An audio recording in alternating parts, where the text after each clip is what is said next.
আলহামদুলিল্লাহ আমাদের দেশি মুরগির ফাউল পক্সের ভ্যাকসিন করলাম। বিস্তারিত।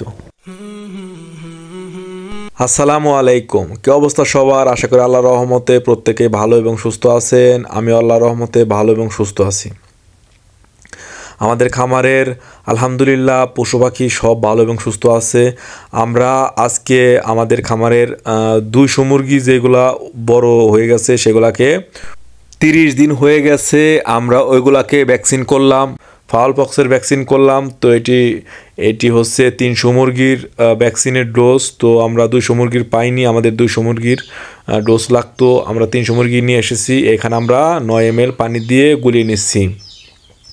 100 মুরগির জন্য 3 ml, 200 মুরগির জন্য 6 ml এবং 300 মুরগির জন্য 9 ml। এই কারণে আমরা এটা 300 মুরগির ডোজ দেখে আমরা 9 ml পানি দিয়ে গুলিয়ে নিচ্ছি। তো আপনারা ডিস্টিল ওয়াটার ব্যবহার করবেন। ডিস্টিল ওয়াটার না থাকলে অবশ্যই 15 মিনিট ধরে পানি ফুটিয়ে সেই পানি ঠান্ডা করে ফ্রিজে রেখে নর্মালে রেখে তারপর ভ্যাকসিন করবেন। তো দেখতে পাচ্ছেন এখানে আমরা চিহ্ন দিয়ে দিয়েছি। এই চিহ্নর মধ্যে আপনারা 1 ফোঁটা পানি ফালিয়ে, মানে ওষুধের পানি ফালিয়ে ওইখানে 2টা থেকে 3টা খোসা দিয়ে দিবেন। তো ডানার নিচে পাখনার মধ্যে চামড়া আছে, সেই চামড়ার মধ্যে আপনারা 1টি ফুটা ফালিয়ে ওইখানে 2টা কিংবা 3টা খোসা মেরে দেবেন। তো এইভাবে ফাউল পক্সের ভ্যাকসিন করতে হয়। আমরা ধারাবাহিকভাবে কিন্তু সবগুলা ভিডিও দিয়ে এসেছি।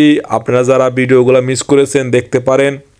এবং আমরা চিন্তা ভাবনা করেছি আল্লাহর রহমতে আমরা সবগুলা ভিডিও দেওয়ার চেষ্টা করব, একদিন থেকে শুরু করে একবারে বিক্রি করা পর্যন্ত সব। দেখতে পাচ্ছেন আলহামদুলিল্লাহ আমাদের মুরগিগুলা ভালো এবং সুস্থ আছে। আপনারা অবশ্যই একবার মাশাআল্লাহ বলবেন এবং আমাদের জন্য দোয়া করবেন, আমাদের মুরগির খামারের জন্য দোয়া করবেন। আর আপনারা অবশ্যই আমাদেরকে কমেন্ট করে জানাবেন আমাদের ভিডিও আপনাদের কাছে কেমন লাগে। ধন্যবাদ।